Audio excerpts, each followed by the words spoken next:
Hello and welcome. Let's get straight to the point today. We're gonna be utilizing the power of the hypersonic spike factories and see how far of a round we can get, with the additional help of Ninja and Ice for the slow. First off, allow me to explain why I'm on practice mode with 9 million starting cash and the game appearing to be frozen. Well, since my boy Tyler right now is probably slaying some bitches down in Cancun, I don't feel like getting another partner to play with, so I went with the next best thing and playing by myself in practice. But of course the normal practice mode wouldn't work as well since it's on defend mode with an income cap, so what did I do? I modded the game to save me the trouble of not having enough money/income to afford things. Plus I made the game start 50 rounds later so I don't have to go through the monotonous first 20 minutes where everything is a cakewalk. You know how much I like to complain when I waste upwards to an hour or more playing these late game matches, puke, so cutting off 20 minutes of that is a huge deal. So don't worry, everything else aside from what I just mentioned is legit. That is, for example, if I get round 100 in this video, then 100% so can you as well. It'll just take you a little longer. You'll have to earn income the normal way, and it's likely you'll have to play with a partner doing the same thing. Or just play defend mode, although the eco cap could be a pain in the ass. Anyways, let's get back to the video topic at hand. Although it's been in the game forever, it appears utilizing this hypersonic trick has only been popularized as of recently. I wonder why that is the case, Kappa. And it shouldn't be a surprise to anyone that spike factories are by far the biggest winners of this village feature. As you saw in my hypersonic video installment, one single 00 spike factory wrecked the shit out of multiple ZOMGs, so imagine how much stronger it would be if it were a 2-4 spike factory. Now with that said, I'm not necessarily trying to get the highest round ever in this attempt. If I was, I would replace the ninja with the sniper and abuse the hypersonic sniper with the cripple Moab and permastall. But I wanna showcase the power of the spike factories only with the aid of Bloons slows, so the spikes will be the one doing 100% of the damage. But now that begs the question, what exactly is the highest round for this update? The answer to that is round 140, and surprise surprise, the loadout that was used was exactly what I just mentioned.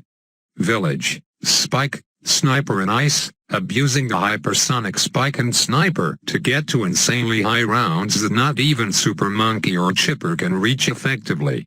I will link the video to that highest round in the description if you're interested to see how it was executed. One thing to note is it's very much possible to get past round 140. It's not even like the balloons suddenly were too strong to handle. The person who broke the record only died at round 140 because the game crashed due to the sheer amount of spikes on the screen. So yeah, getting past 140 probably requires some luck and a supercomputer, both of which I don't have, so I think I'll aim for a low goal in round 100. So while we wait for round 100, how about we go about talking about other things aside from battles, gameplay and strategy, something I don't have the opportunity in doing in those condensed games. Well, unfortunately I don't have too many things to talk about as of now. But what I do have on mind I will try to drag it out as much as I can. So segment number 1, this happened a few days ago and it's been a long time since it last happened to me prior to then. It's about YouTube copyright claims. It isn't anything too major this time, unlike the time when I had an entire video taken down by a Turkish YouTube channel even though they were the ones stealing my content. Triggered, but any claims you get are still annoying as shit, you know what I mean. So yeah, I woke up to find one of my old battles videos hit with a claim by this place called Metapop Incorporated. I'm talking a year-old video, and apparently they are claiming my video because I used their Monody remix or whatever the hell this is supposed to mean. As is 99% of copyright claims, this one is bullshit because I didn't use any remix. I used the original track by the Fat Rat, which in its description states the song is clearly free to use in videos. So of course I disputed the claim, and just a couple hours later the channel who put the claim there released it, aka I win, they lose, case closed. Or is it?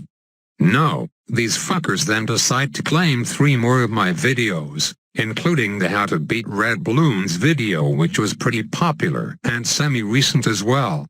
And this is where they crossed the line. You see, I don't mind it as much when they claim my old videos because they hardly get any views anymore, so anything I earn from it is basically peanuts. And when someone copyright claims the video, monetization goes to them until you dispute it, at which point the money goes towards whoever wins the claim at the end. But between the time they put the claim and I dispute it, I'm not sure where the money goes and if I lose it, which is why I will assume the worst, so them putting claims on my popular videos is a big deal. 10 cents is a lot of money in this day and age, and Metapop's shenanigans may have cost me that much. So fuck these guys. At least I disputed the other 3 claim and they all got released within a couple hours as well, but still, apparently I'm not the only one they targeted according to the comments on their YouTube page. Okay, enough complaining about that. How about I complain about something else, such as Bloons' YouTube channels again? I already complained about Bloons losing popularity and thus as YouTubers losing views, so I wanna touch on this so-called clickbait instead. As you all know, I do clickbait some of my videos, but only up to a certain extent and would never blatantly mislead or over-exaggerate things, aside from the almost died title last video, LOL. Our first culprit is good old Mastroff, or should I say Dead Channel. I know some of you don't like it when I bash YouTubers, including ones you may like, but learn to deal with it. If I call someone out, then I have a good reason to. So much to my surprise, Off is still uploading Bloons videos, and one of his recent ones was titled Can 1000 Glue Gunners Defeat a ZOMG? Okay, so everyone knows glue can't pop Moabs, and you can't fit anywhere close to 1000 towers on any map, but that's in the form of a question, so maybe he isn't exactly lying and just wanted to show a ZOMG running right by a bunch of glue gunners. But I went to take a closer look in the video and guess fucking what? Neither he nor his opponent sent a single Moab-class Bloon, and he died to around 20 AI Bloons. I have no words. And equivalent to him doing that would be like me titling the previous video, Can 69 million banana farms defeat a DDT, even though I never showed 69 million banana farms versus a DDT in the video. And to a lesser extent, Mr. 2T has this video called Getting the Highest Eco in Defend Mode, but we all know 3000 Eco is the cap and how easy it is to get that. Not to mention it's been achieved a million times before. That would be like me making a video called Beating Round 85 on BTD 5 Hard Mode. OMG, how impressive is that, guys? I'm sure he could think of a better title than that while still retaining the clickbait nature of it. Rant over. I will leave you off with the remaining few minutes of this hashtag epic late game match. How far will I get, and will the Bloons or the game crashing by the death of me? Well, there's only one way to find out, and that one way is by subscribing and liking the video to unlock access to superpowers that will allow you to see a few minutes into the future. Have a spiky day.